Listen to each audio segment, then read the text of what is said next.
in order to surround the Prophet of Allah. From the south, Quraysh, from the north, them. Those are the ones whom as well they have, if you remember, through Banu Qurayza, the leader of theirs, who had allied himself with, the leader of Banu Nadir, who had fled, Huyay ibn al-Akhtab, who had fled to Khaybar and then came back to Ka'b al-Quradi, the leader of Qurayza. And he said to them, I will put my feet with you if you remember. I was in the Battle of the Trench.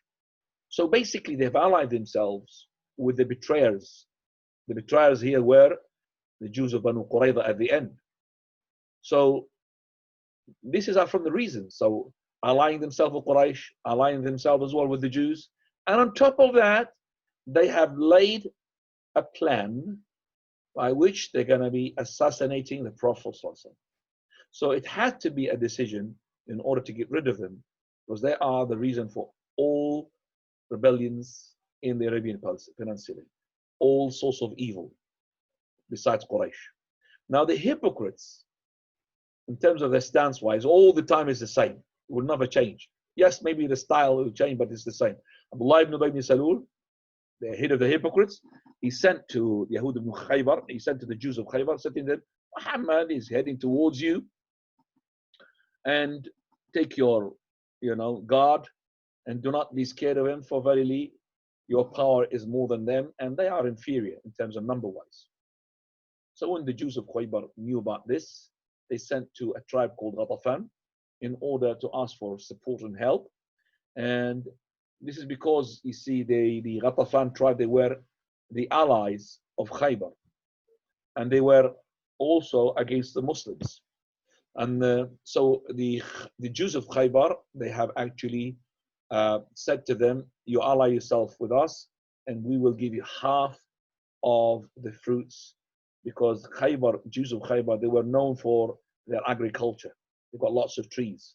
So they promised them half of the fruits of Khaybar if they had helped them to win against the Muslims. And Allah subhanahu wa ta'ala, he said, describing these hypocrites to the Prophet in Surah An-Nisa, بَشِّرِ الْمُنَافِقِينَ بِأَنَّ لَهُمْ عَذَابًا أَلِيمًا. Give a glad tidings to the hypocrites that they will have a severe torment. الَّذِينَ يَتَّخِذُونَ الْكَافِرِينَ أَوْلِيَاءَ مِن دُونِ الْمُؤْمِنِينَ. The ones who takes the kuffar are helpers and close allies beside the believers. أَيَبْتَغُونَ عِنْدَهُمُ الْعِزَّةَ فَإِنَّ الْعِزَّةَ لِلَّهِ جَمِيعًا. Do they seek the honor with them? For verily, the honor is only, and all the honor is with Allah subhanahu wa ta'ala. Also, Allah, he said in Surah Tawbah, المنافقون والمنافقات بعضهم من بعض. Munafiqun, the male hypocrites, female hypocrites are from together. They are with each other. يأمرون بالمنكر وينهون عن المعروف ويقبضون أيديهم. Also, they are enjoining evil, forbidding good, and also they are stingy. They don't give in the sake of Allah. نسوا الله فنسيهم. They forgot Allah. Allah ignored them. إن المنافقين هم الفاسقون. Very the hypocrites they are the real rebellious. وعد الله المنافقين والمنافقات والكفار نار جهنم خالدين فيها. Allah had promised these hypocrite male and female and the disbelievers the fire of the hellfire to dwell in forever. هي حسبهم. This is what suffices them. وَلَعَنَهُمُ اللَّهُ. On top of that, the curse of Allah is onto them. وَلَهُمْ عَذَابٌ مُقِيمٌ. And they will have everlasting punishment. Second element we're going to talk about, which is the army heading towards Khaybar. Now we know that the Prophet ﷺ, he came back from Medina in the Hijjah of the year 6 after Hijrah, and 1 month after that he took the army, the Muslim army, to Khaybar, and he was certain that Allah will give him the victory, because Allah said in Surah Al-Fatih, that is the same verse we have quoted before, وَمَغَانِمَ كَثِيرَةً يَأْخُذُونَهَا. And also Allah promised them maghanim, a lot of war booty. كَانَ اللَّهُ عَزِيزًا حَكِيمًا. So while the army, the Muslim army, were marching towards Khaybar one night, a man from the Sahaba, he said to Amir ibn Akwa, are you not going to give us some of your poetry? And Amir ibn Akwa, he was a poet. So he started giving those poetry lines just to show you that poetry is allowed, and sometimes is poetry allowed and encouraged in such situation to give a booster. So he started quoting some of the lines of couplets of poetries from Abdullah ibn Rawah. Allahumma لولا أنت ما اهتدينا ولا تصدقنا ولا صلينا فاغفر فداء لك ما اتقينا وثبت الأقدام إن لاقينا وأنزلا سكينة علينا إنا إذا صيح بنا أتينا بالصياح عولوا علينا وإن أرادوا فتنة أبينا. These are the same couplets and words which were being recited, if you remember, when the Prophet ﷺ was digging the trench along with the companions. When the Prophet of Allah heard these words, he said, who is the one who's saying them? They said, Messenger of Allah, it is Amir ibn al-Aqwa. He said, Yarhamuhullah. May Allah have mercy upon him. A man from the people, he said, Messenger of Allah. That's it. He's had it. He's gonna be martyrdom for him. That means he's gonna have Jannah with your dua. If you just gave us more time to him, that means they want to be accompanying him, because the companions knew that the Prophet sallallahu alaihi wasallam, whenever he says istighfar to a man, okay, or may Allah have mercy upon him, that means he's going to be a martyr. So they knew already Amr Aqwa is going to be killed in this battle, and he will be a martyr, the battle of Khaybar, and it was. The Sahaba, as they were going to Khaybar, every time they go up, they will say takbir. They go down, they say tasbih, as we have said in the dua, etiquette dua.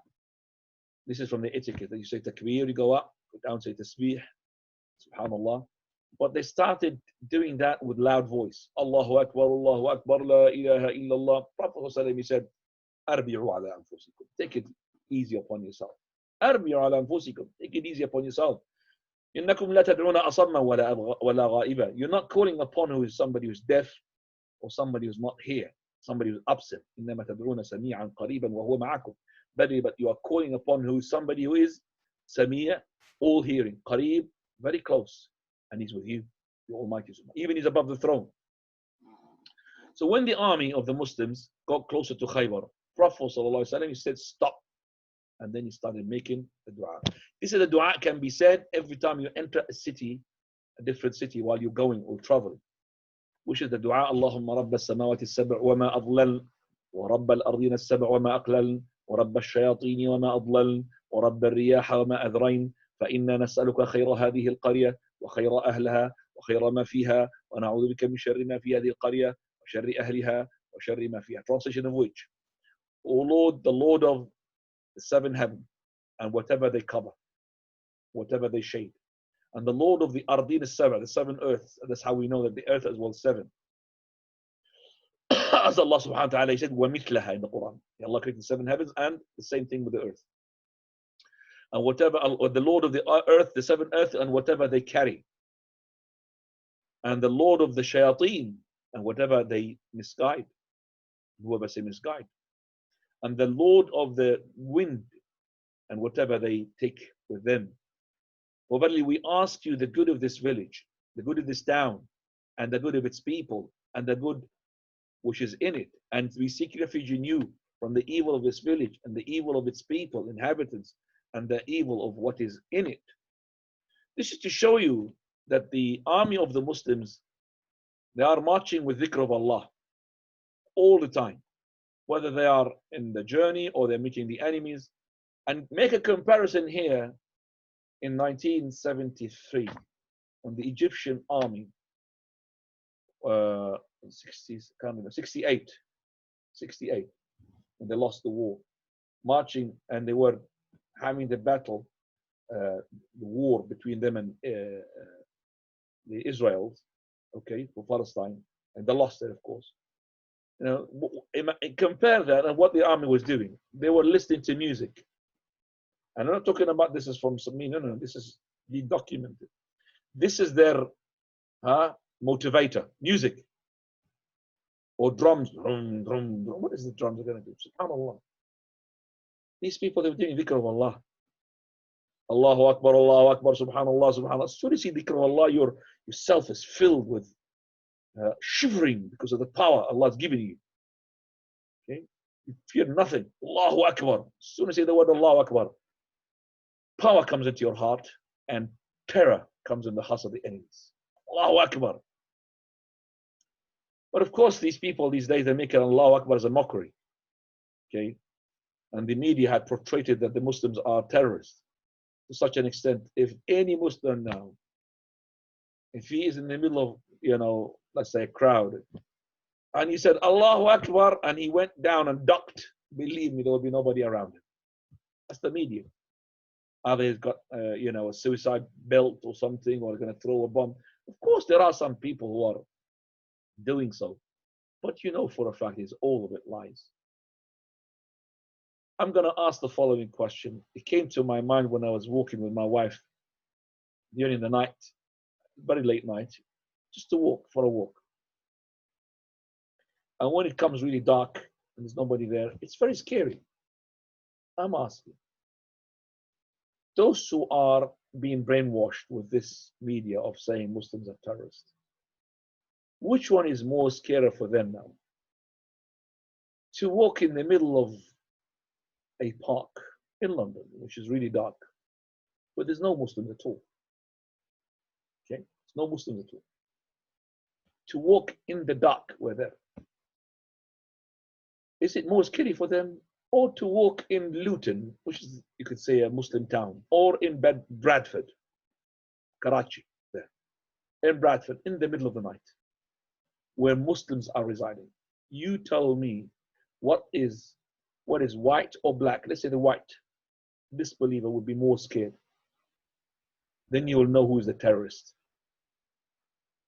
So all of this brainwashing of the media did not take the mind of these people. They know that when they walk in Bradford, even midnight, Allah will be, subhanAllah, I'll be happy. The midnight, even that drugs, they've got lots of drugs there, but still you feel safe. When you during the night, these wolves are waiting for women to rape them, kill them, take the money and all of that. You'll be scared. I'm scared in that night in the park. There's nobody there, no light. But when it's the Muslims are walking in their areas, I know there's nothing's going to happen to me. Not because I'm a Muslim. I know.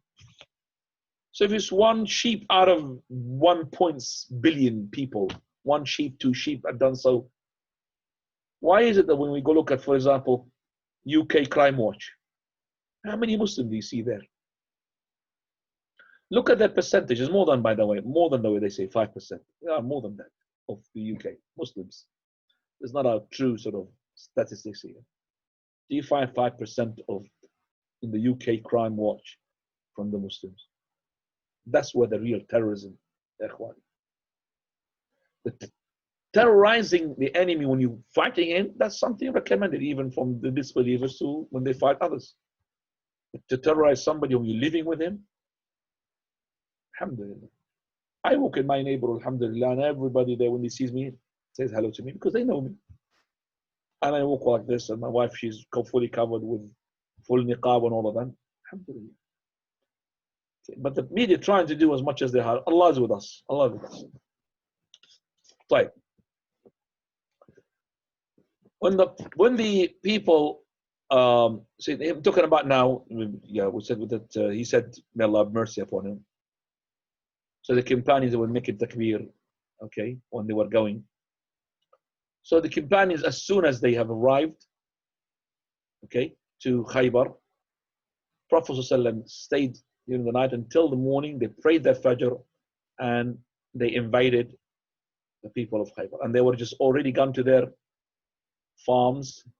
This is the element of surprise, very important. And as soon as he came to them, that they went to, they saw that and they were really terrorized, scared. Said, Muhammad, by Allah, this is Muhammad, and his armies with him. They fled. They entered their fortresses, and they were known to build very strong fortresses. And Allah subhanahu wa ta'ala described them. Hashr. لَأَنْتُمْ أَشَدُّ رَحْبَةً فِي صُدُورِهِمْ مِنَ اللَّهِ. You are more of scary to them in their hearts than Allah Azza wa Jalla. SubhanAllah. ذَلِكَ بِأَنَّهُمْ قَوْمٌ لَا يَفْقَهُونَ. Because this is the people they don't understand. لا يقاتلونكم جميعا إلا في قرى محصنة أو من وراء جدر. We don't fight you altogether. No, no. Except if they are inside fortresses or behind walls to protect themselves. So when the Prophet saw that how they scared, he said, Allahu Akbar. Kharibat Khaybar. Khaybar is ruined. Khalas. Khaybar is gone in the hands of the Muslims. Allahu Akbar. Kharibat Khaybar. Inna idha nazalna bisahati qawmin fasa'a sabah al-mundarin. If we come to the courtyard of any people and fight wise, then this is the doom. They're going to be doomed. That's it. فَسَاءَ صَبَاحَ الْمُنذَرِينَ.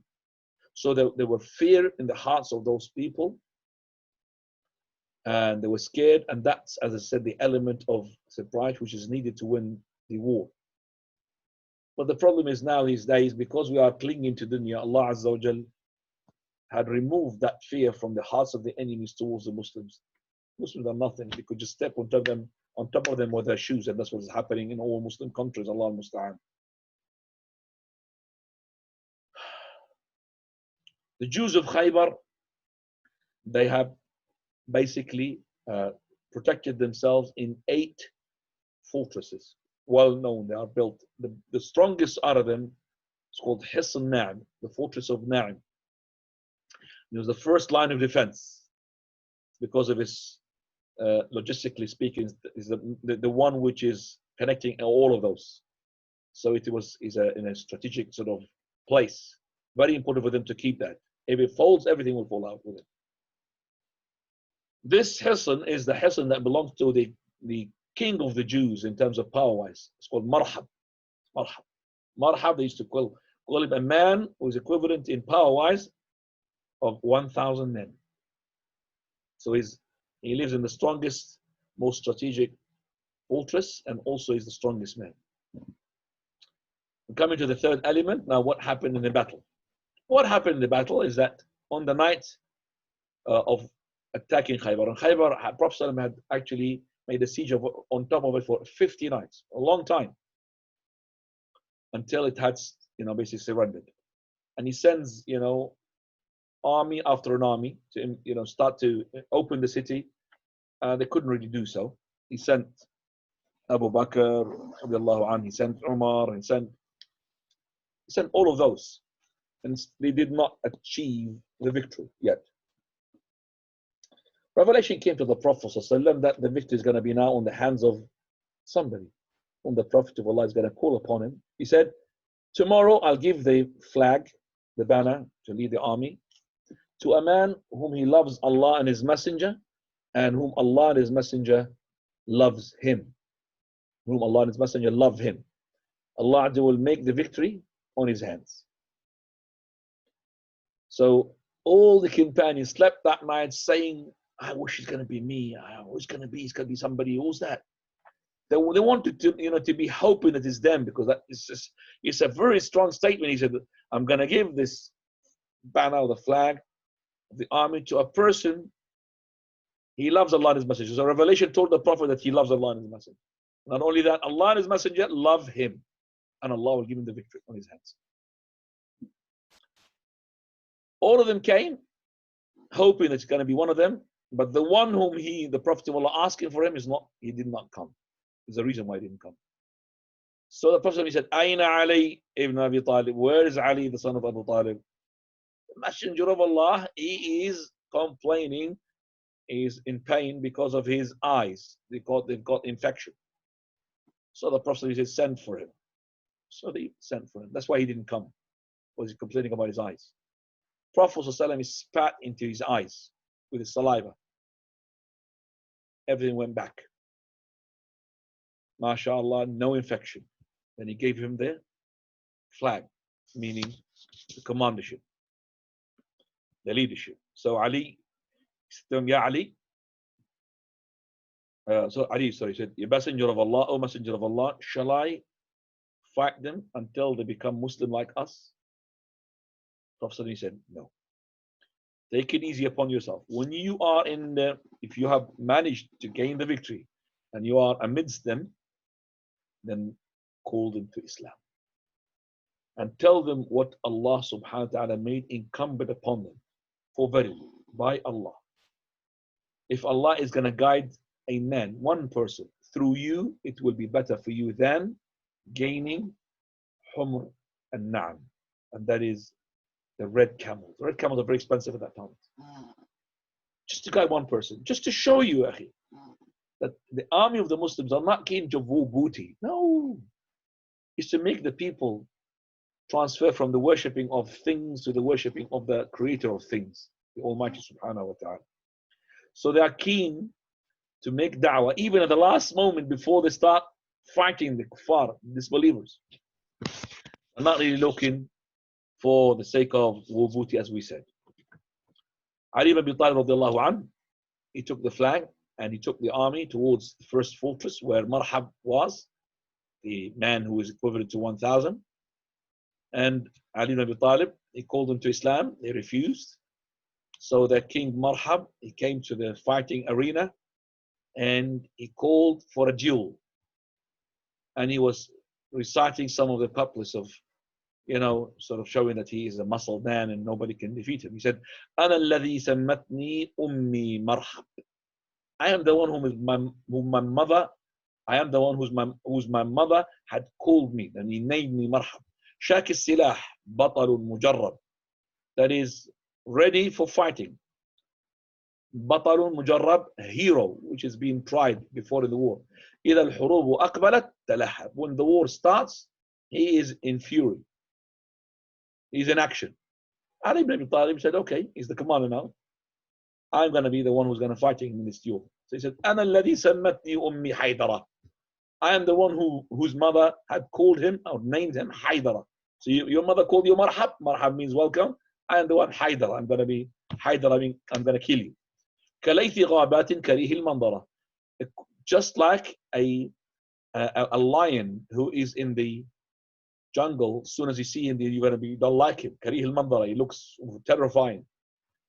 وفيه بالصاع كيل السندرة. That I will give بالصاع كيل السندرة. That you're going to give me just one blow, I'll give you blows instead of that.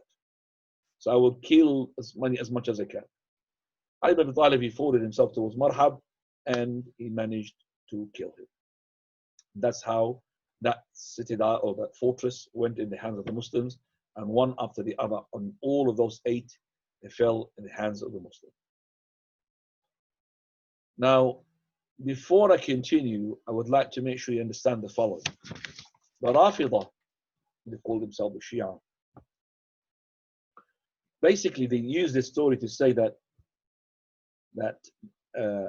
Ali ibn Abi Talib is the hero, and we believe he's a hero, but those who are not Ali, they are cowards.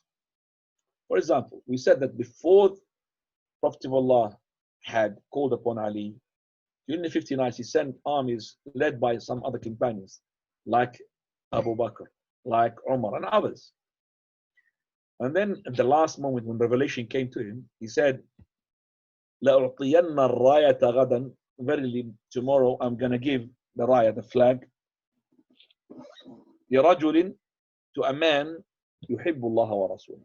He loves Allah and His Messenger, and whom Allah Azza wa Jalla and His Messenger love him.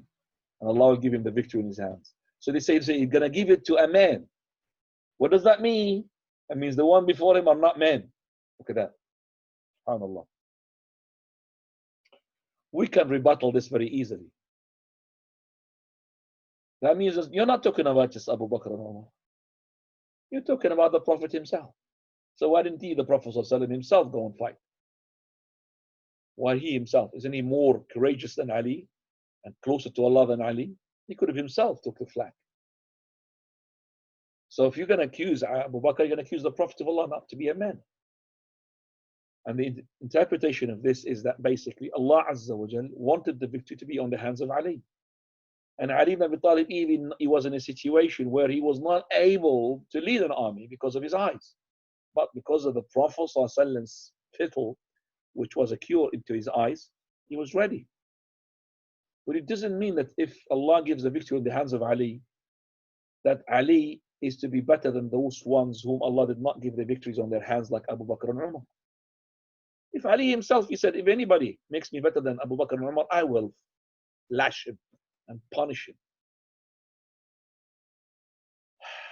that's not correct to say that they are the ones who before him, they're not men. Anyway, the Prophet ﷺ, when he was basically knew that the conquest is taking place, so he went inside. And this leads us to the third story and the third reason why the Prophet of Allah as well they have planned to kill the Prophet of Allah a number of times. Here there's a sheep which is barbecued being given to him by a Jewish woman in order to poison him. Let's go to the story, which is authentic. It's been mentioned in Sahih Bukhari and Muslim as well. Abu Hurairah narrates, he said, when Khaybar was in the hands of the Muslims, Prophet ﷺ, he had been given food. And this food was a poisoned sheep. Okay, and basically what happened is that the Prophet ﷺ accepted the invitation of the Jewish, and that's to show you that you could accept the invitation of somebody who's a disbeliever. Also, that we know that the Prophet, when accepted the Jewish invitation, the Jewish money, most of it is from riba. Riba, not halal. Yet the Prophet accepted to eat with them. Because the riba is haram for the person, okay, who is doing it, haram it, because he is making haram himself to that money. But the money itself, when it transferred to somebody else, it does not carry with it the haram. And this is an important issue.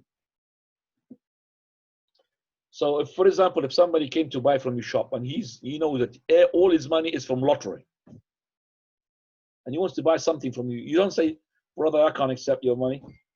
Go on, it has to be halal money. Nobody will be selling or buying.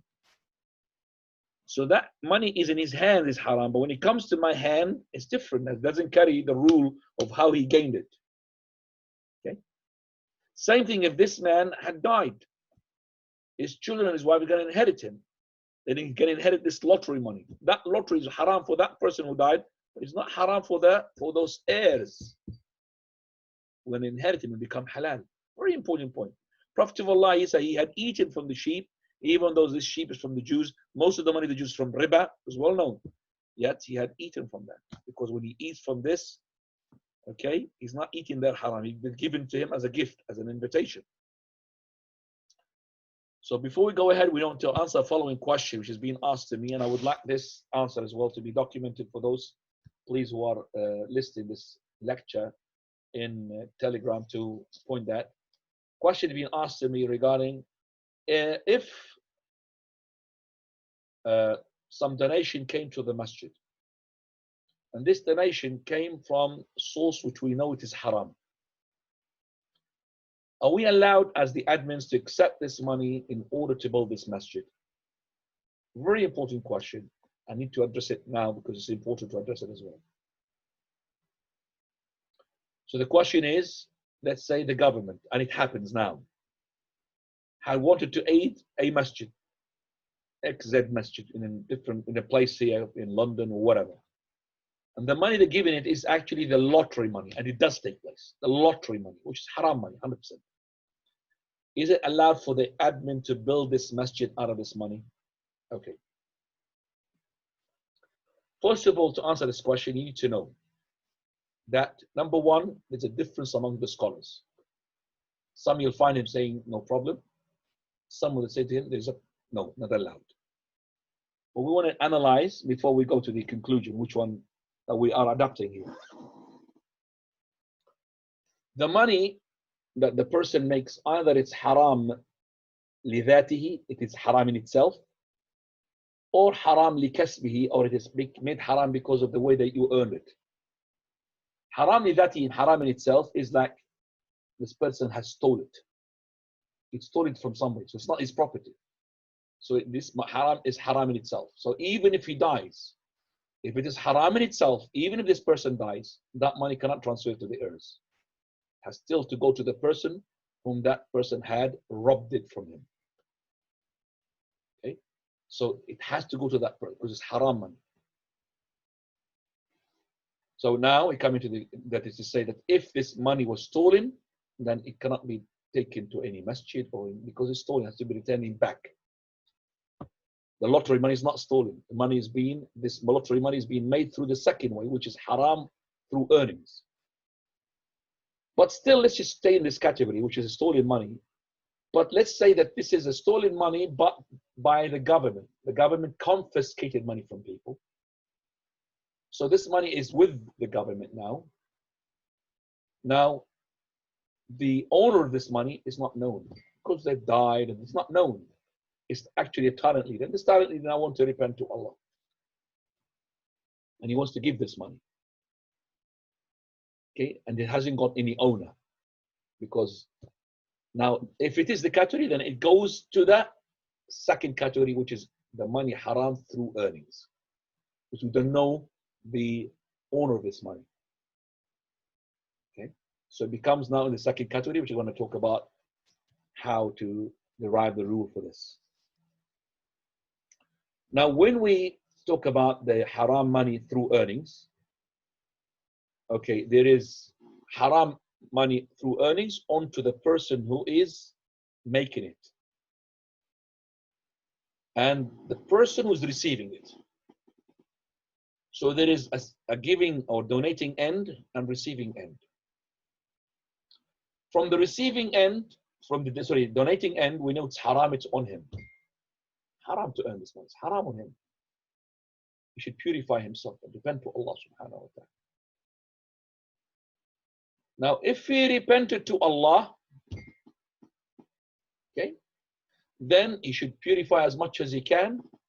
And as Allah Azza wa Jal, He said, فَمَنْ جَاءَتْهُ مَوْعِظَةٌ مِّن رَبِّهِ فَلَهُ مَا سَلَفَ. When he comes to the point where he had admonished himself with Allah Azza wa Jal and he's repented, then everything's got, it's his, khalas, halal, it's his. So if he's got some riba, he will get rid of it as much as he can and he will purify his money because he's got halal and haram in it. And he will give as much as he can until he feels as relaxed. Okay. Now that money, we tell that person that you want to get rid of, which is the haram, you get rid of it into now, for example, it's poison, by the way. You get rid of it, it's poison. So this money, you get rid of it, for example, you could get rid of it into giving it to starvation, into making public parks, into making even the toilets of the masjid. Can I give it to the masjid itself? I'm talking about now from the donating end, from the person who made the money. We say that, well, it's better not to give it to the masjid. Because even if you give it to the masjid, Allah is not going to give you the reward anyway. Because you're just trying to get rid of it. You could give it to the masjid and tell them this is dirty money and put it in the toilet. So the donating end for him, we say to him, give it to starvation, Muslim starvation, because it's poison. As Sheikh al-Albani said, you give poison, small poison to everybody, you're not going to kill them. But if you give it go to one person, you might kill him. So you do it in this. And some of the scholars, they said no, like Imam al-Ghazali, he said, and others, Imam al-Nawawi, that you could give it even to anything that you want. Now the receiving end. The receiving end, it doesn't matter which money you take, if it's as long haram because of its earning. I said it's haram in itself, stealing. The receiving end cannot take that money. So it still belongs to somebody, unless it's a government confiscated money. So it's the receiving end. We do have Prophet ﷺ is receiving now the sheep. He's eating the sheep which is made from haram. There's riba into it. Haram onto them. So the person who is, for example, who is the father of the family, when he brings haram, lottery and all of this, haram onto him, but the children are not eating haram. Because their expenditure onto him is obligation. It's not haram, it's haram onto him. He should not be feeding his family haram. And if the child grew up to become independent, we say to him, well, if you think that you want to teach your father a lesson not to eat in his house, don't eat with his house. So to stop him from the haram. But it doesn't mean that if he had eaten in his house, he's eating haram. That makes it simple to you to know, is it allowed for the masjid to receive a lottery money from the government?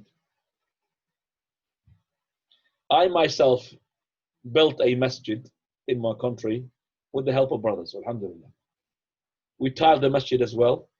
I went with this brother who's got a truck, and he is a brick maker, factory. He gave us some bricks and he said, let's just go get some tiles. I've got the truck, let's just, So we went to his truck, mashallah, and to go and get something. So let's go to this guy, and he is a Christian owner of a factory. He's a Christian. His factory belongs to the Christian person. So I believe he will give us some donation. I went to him and I said, we're building a masjid. He said, okay, fill up 2 loads of trucks, not 1 truck, from that. Tiles, free. He said, I hope that Allah will forgive for my, well, he's a Christian. He said, I hope that Allah will forgive for my mother. SubhanAllah. Christian. So I took it and I built the tiles. And I tiled the whole toilets there of the masjid from that tiles. Can I tile the masjid with pray upon it? That's where the scholars, they differ. They differ. Is it allowed or not? Some they say yes, some they say no, depending upon which approach you take it. I myself says halal because it's a receiving end, and the receiving end can take that. But you might find another scholar, maybe the sheikh was going to come next 2 weeks' time on something. You ask him this question, will give you it's haram. Another sheikh will say it's halal. But I just detailed everything based upon this hadith of the Prophet who has eaten from the sheep. And there's other proofs, not just this one. Prophet ﷺ, before he died, he took barley, 30 barleys, 30 sa' of barleys, for food to eat from a Jewish man. And Jewish man, riba, took it from him, okay? And he's going to give the price for that. Took it from him and he he pawned his shield. So he gave it to his shield until he pays back how much is the 30 sa'. So he gave him his shield until he pays back. And that shield is the one who is, I sacrificed my father, my mother prostate. That shield is touching the body of the Prophet of Allah. He gave him his shield to be pawned. And the Jewish man, he could have just said, you are the head of the state, you're a prophet, I believe you. You don't have to give me anything. I know that you're going to give me the money later on. He said, no, give me that. So he shielded with him until he pays back. So he died while his shield was pawned with the Jewish man until he pays back. So after his death, that shield had to be returned back, okay? Or he will take it as long as the Prophet of Allah had paid back. So that 30 sa' came from, definitely there's no halal sources there. No halal sources. So as I said, there's a difference of opinion regarding this issue. Wallahu ta'ala a'lam. Prophet of Allah sallallahu alayhi wa sallam is giving the sheep, and this is now Zainab. We're going to talk about Zainab. Zainab, she's the wife of Mishkam. She's the sister of Marhab. Remember the king who killed his sister. And she is also the wife of Mishkam ibn Salam. She asked what is the best food for the Prophet. They told her the sheep, barbecued meat. She said, where is the part of the sheep that the Prophet of Allah likes the most? They told her the shoulder. So they left the shoulder. So she poisoned all of that lamb, barbecued lamb, and she put more poison into the shoulder, both shoulders. Prophet of Allah came with somebody called Al-Bishr ibn Bara. Prophet sallallahu alaihi wasallam,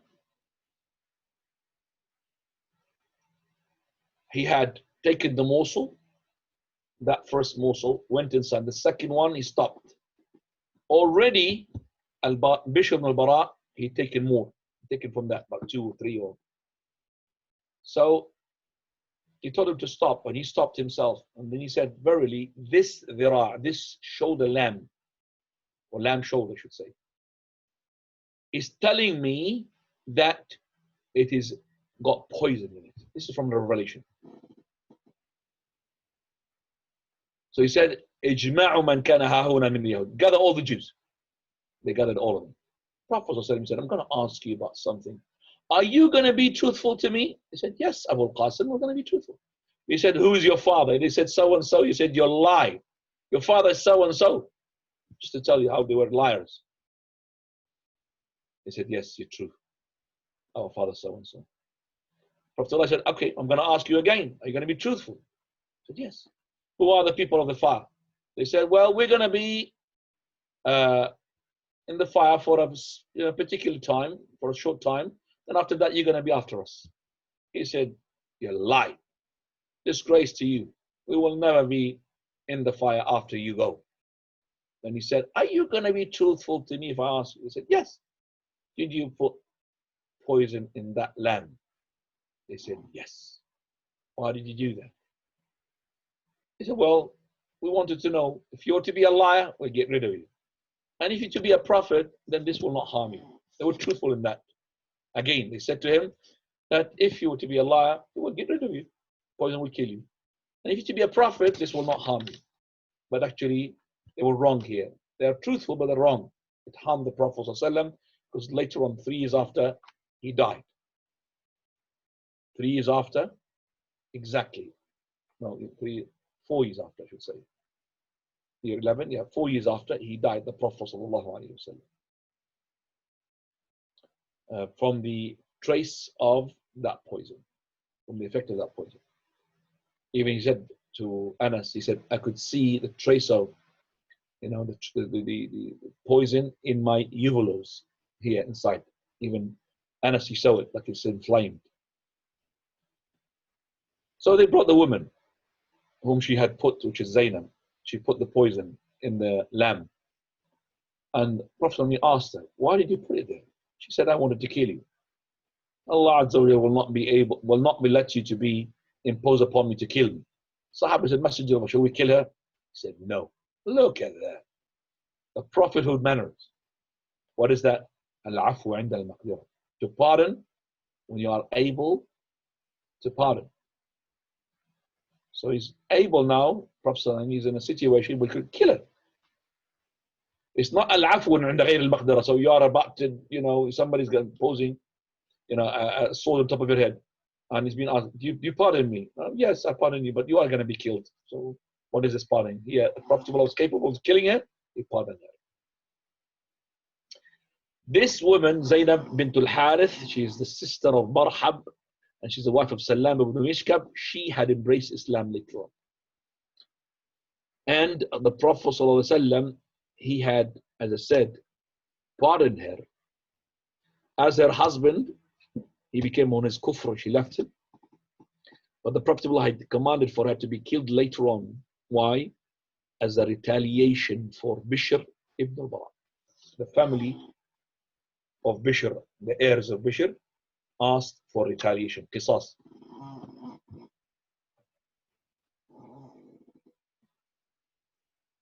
Prophet ﷺ went to Medina. Allah Azza wa Jalla gave him a very mighty victory, and he gave them war booty. Prophet ﷺ, he started to divide the war booty who had gained from the Jews. At that time, while he was giving it, the ones who migrated to Abyssinia, the second migration, which is Ja'far ibn Abi Talib, third migration, I should say, Ja'far ibn Abi Talib, others, they came, and Allah's Messenger gave them a share in the war booty. He did not give anybody else except for those who participated in the Battle of Khaybar and the ones who they came from the hijrah, from the migration from Abyssinia towards Medina at the time. Now, in the war booty, there was Safiya bint Huyay radiallahu anha, the wife of the Prophet later on. Safiya bint Huyay ibn Akhtab. Remember, her father is the head of the Jews of Banu Nadir, the one who put his fate with Ka'b ibn Qurayza in the Battle of Al-Ahzab. And he was killed. And remember that he's the one whom had him and his brother, Abu Yasir. They went to see the Prophet as soon as he migrated from Mecca to Medina. And when he was in Quba, and they met him there, and they went back, and the one who's explaining all the story, Safiya herself, she said, Messenger of Allah, I was the most beloved child to my father, and to my uncle used to cuddle me out of all his sons and daughters, and the most closer to him. And I remember the day when they were talking about you. This is when she was a kid, and that she was with them. And as soon as they left from Quba, and I started to cuddle with them. They're not even interested with me. They're not even interested to cuddle with me, to play with me. And they were like dead, hazy, dizzy. So my uncle is asking my father, and she's now quoting the words. She remembers. Ahua, is it him? And he's the Prophet. I said, him? Are you sure? How do you know him? He said, by his signs, it's him. What do you have in your heart? He said, his hatreds, as long as I'm alive. So they knew he's a prophet, and they hated him from when he's since that time, and even when he was to be killed. And he looked at the Prophet and said, I never blamed myself since I hated you. Hatred in the heart. Even when he was to be killed. He was hating the Prophet. All of this Safiya told the Prophet. Anyway, let's talk about Safiya. Safiya was from the, as I said, the war booty. Prophet of Allah, he chose her to be one of his wives. Because she's the daughter of the head of the tribe, head of the Jews. And actually, he had set her free as to be her dowry. And he made her walima with only date and ghee. Date and ghee, that's it. There was no meat in that. People used to bring with themselves as well dates and ghee and participate. When the Prophet ﷺ entered to intercourse upon Safiya, he found on her face that she had like a mark, a bruise there, a mark for stay for a long time. What is this? Said Safiya. She said, basically, when I was the wife of Ibn Abi al-Huqayq. Ibn Abi al-Huqayq was her husband. Now Ibn Abi al-Huqayq, the Jewish, is not Ibn Abi al-Huqayq, the one whom Abdullah ibn Utayk or Atiq had killed him. No. This person is called Kinana ibn Abi al-Huqayq. It's different from Ibn Abi al-Huqayq, whom the Prophet ﷺ commanded for him to be assassinated by Abdullah ibn Utayk, which is he's called Abu Rafi ibn Abi al-Huqayq. The other person called Abu Rafi. This one is Kinana, her husband. He was Jewish, because he's Jewish. So she said, when I was his wife, I saw a vision in which I have seen the moon went from its place and fell into my lap. She said that when she was a disbeliever, she was a Jewish. And she was narrating, conveying this story to this husband of hers. And that is Kinana ibn Abi al-Huqayq. She saw that the moon fell from its place onto her lap. So soon as he heard this, he had struck me in my face. And that's why she got the bruise, the mark. And he said to her, you're wishing to meet that man, means Muhammad, the king, who's in the Medina. So we know from this story that even the kuffar can see visions, and as well the vision can be true, because Safiya was not a believer. And also the interpretation of the disbeliever had made this interpretation to take place. Because the Prophet said the vision is on a leg of a bird. Wherever you interpret it, the bird will land on it. So be careful. We're going to interpret your dream. So her husband said, you were wishing to be the wife of this king who's in Medina. He meant the Prophet ﷺ. She said that to the Messenger of Allah, and she said, I don't know anything about you. I don't know anything about you, Messenger of Allah. And since she was a kid, she heard her father and uncle talking to each other regarding him, but she had no attention and never thought that she will be with the Prophet ﷺ. That's how the Prophet of Allah, he had, alhamdulillah, put Khaybar in his possession. Now the last thing we're going to be talking about is the miracles that we talked about already. Miracle is that he said, number one, that Amr ibn Akwa, rahimahullah, is going to be a shaheed, and he died as a shaheed straight away as soon as he said that. And the companions knew, as soon as the Prophet said, rahimahullah, may Allah have mercy upon him, he will be killed. So he was a shaheed. Number two, the Prophet of Allah said, I'm going to give this flag to a person tomorrow Allah will give him victory. And Allah gave victory on the hands of Ali ibn Abi Talib. Third one, that when he had spat in the eyes of Ali, his saliva was a cure for the same thing as well. If you remember when Abdullah ibn Atiq, he broke his foot because he left when he assassinated Abu Rafi ibn al-Huqayq or Ibn Abi al-Huqayq, and he had tripled because of the step. And the Prophet of Allah, he had wiped his spittle on his hand and his leg and his foot, and he wiped it and he was back. And that's from the miracles.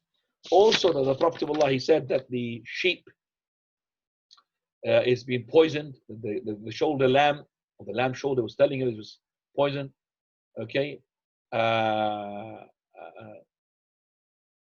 Also, that Prophet sallallahu alaihi wasallam, and this is a story we're going to end up with, that he said that the man who went with them to Khaybar, he is going to be from the people of the fire. Abu Hurairah radiallahu anhu narrated the story. He said, we went to Khaybar, and the Prophet sallallahu alaihi wasallam, he said to a man who was claiming to be a Muslim, so he said to him, this person is from the people of the fire. When it was the engaging of the fight, this man, he was fighting fiercely and courageously. And he had lots of wounds. And some of the people were really doubting the words of the Prophet. How can this person be from the people of the fire when he's fighting fiercely? And so what happened is this man, because of so many wounds in his body, he couldn't take it. He took an arrow from his arrow pouch and he put it into his neck, and he actually killed himself with that. So with this arrow, the pointed end, he killed himself with that, and he committed suicide. Soon as the companions saw this, they went to the Prophet and said, صدق الله Allah Azza wa Jal had made what you just said to be true. This person had committed suicide. So he said to a person to go and announce in front of everybody, no one will enter paradise except for a believer. Then the Prophet said, Allah Azza wa Jal will give the aid to this religion by a kafir man, rebellious man. Look at this kafir man, rebellious man. He was helping the Muslims, yet he died as upon kufr. Allah Ta'ala alam. By this, we come to the end of our talk, and we have just only 5-10 minutes for the questions. Please make it as brief as possible. Let's just attend as many questions as possible. Jazakumullahu khair. Fadl. Jazakumullahu khairan, Shaykhana. Okay, priorities for Acton today. Please keep your questions brief and to the point. A sister from Acton is asking, if there is a manslaughter that is committed, what is the rights of the family of the victim? Okay, can I just ask you for something? To hold on to the question. I need just to go to the bathroom and come back. Is that okay? Yes, Shaykh, of course.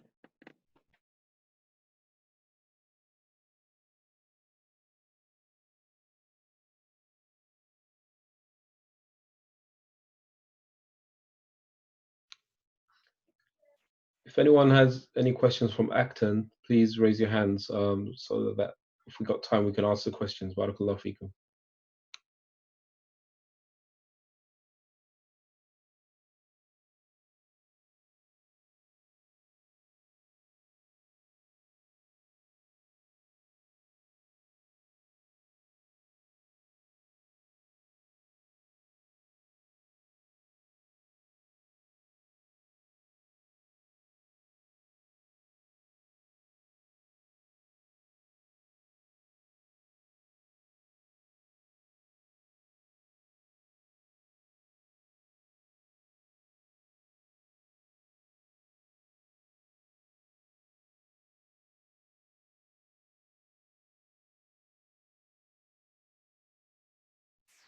Okay, so to speed things up, inshallah, there's no hands from Acton. Anyone outside of Acton can raise their hands as well, inshallah. Ahmed will ask the priority questions from the chat, inshallah.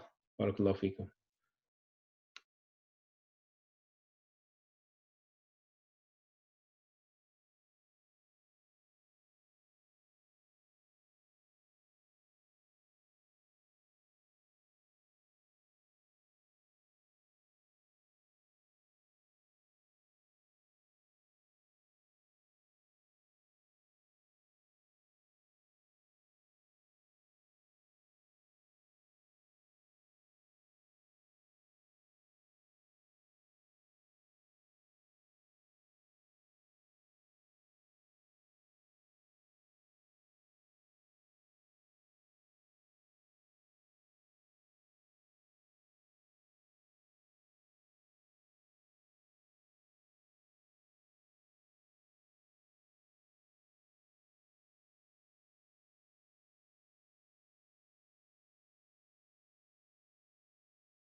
Assalamu alaikum. You know, Ahmed, we haven't recorded. We forgot.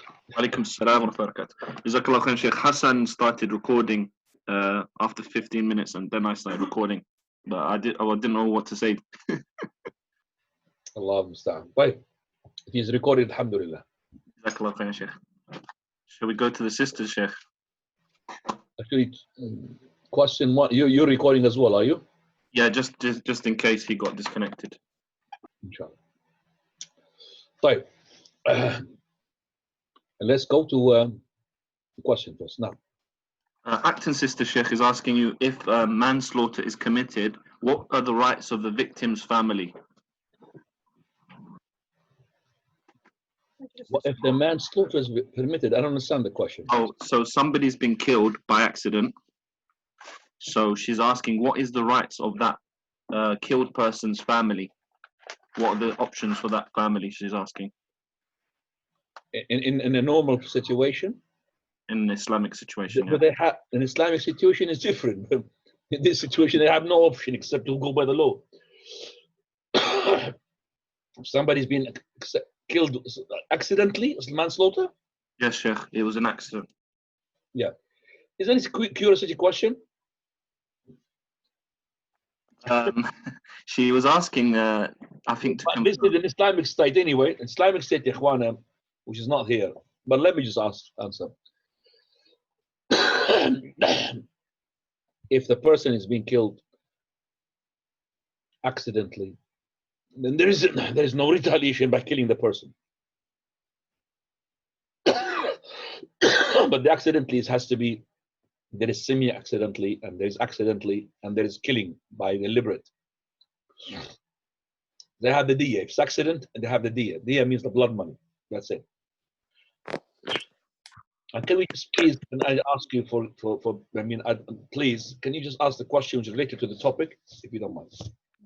Yes, Sheikh. Sister's asking, I don't really have many related right now, Sheikh, or any. Okay, next time, inshallah, categorize them. Let's go to the floor. Fazal, if you have any question regarding, please go ahead. Sheikh, my question is not regarding the talk, though. Is that okay? No. Sister Muslima, you have regarding the topic, please. If you have Sister Muslima, you got regarding the topic, you could unmute yourself. Nobody has got regarding the topic. Okay, tfadali, Ahmed. Sheikh, your sister wants to know about udhiya or qurbani, sacrificial animal.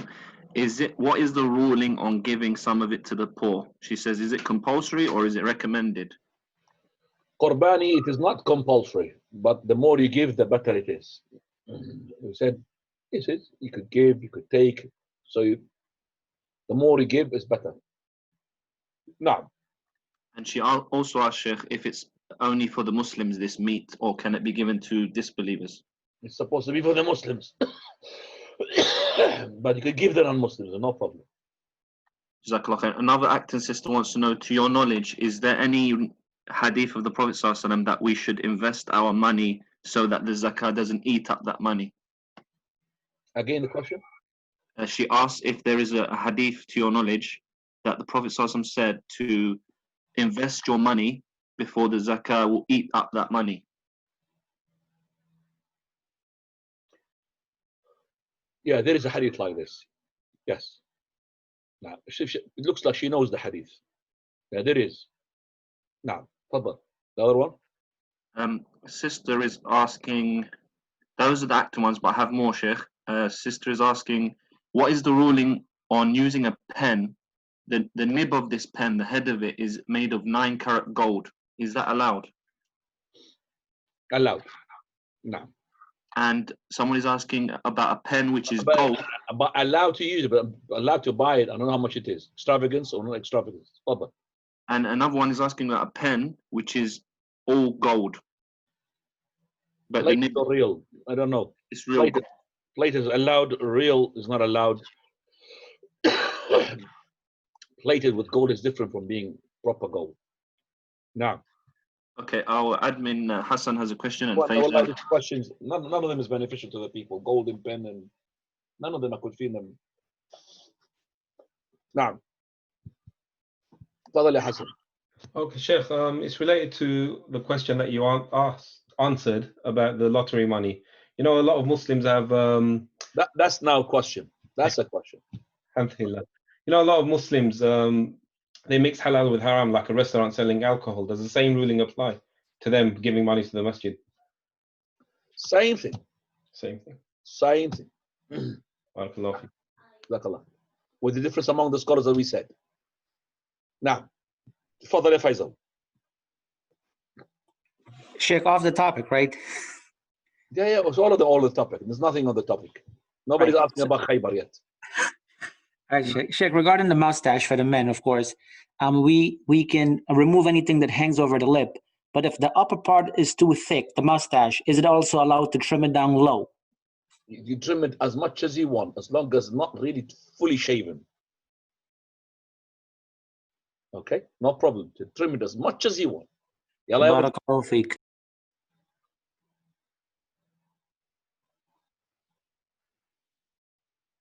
Muslima sister, please, can you just unmute yourself?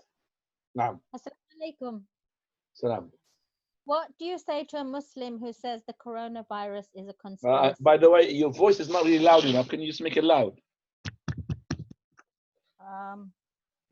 It's not loud at all. I hardly hear it. What do you say to a Muslim who thinks the coronavirus is a conspiracy? I don't know. What do I say to him? It's nothing to do with Islam. It's nothing to do with, with Islam. It's to do with maybe he thinks it's conspiracy. Allahu A'lam. Maybe wrong, maybe right. Can't say nothing to him. He's entitled to his own opinion. And lots of people think like this. And people think, what are you talking about? It is yeah, maybe there's a virus, but they're making it out of proportions. This is out of debate, It's not really to do with you are mubtada because you said coronavirus does not exist. We don't do that. طيب يا أختي جزاك الله خيرا. Any other questions from the brothers? تفضل يا أبو جابر. You are on. يلا يا أبو جابر. Abu Jabir. I think he has a problem. You've got a problem. تفضل يا Ahmed, if you got any question from the backlog. Yes, I have to apologize to everybody that we didn't have time yesterday to ask all questions because we can't ask, and the questions were to the Sheikh request about the situation of the masajid, and that was really beneficial, inshallah. But if you think about the time of the lecture, it was an hour and a half. But if you take half of it is a translation, you end up with 45 minutes. Take about 20 minutes also from that, which is the introduction. You're left with 25 minutes questions and answers. Alhamdulillah. Now, the person's asking if it's permissible to give mahar as driving lessons. No problem. Another person is asking, is there an actual limit to mahar? As long as there's no extravagance, no limits. Okay. Another person was told by an imam, you must pay such and such mahar. And he's asking, is the imam allowed to do that to him and tell him you must pay this much?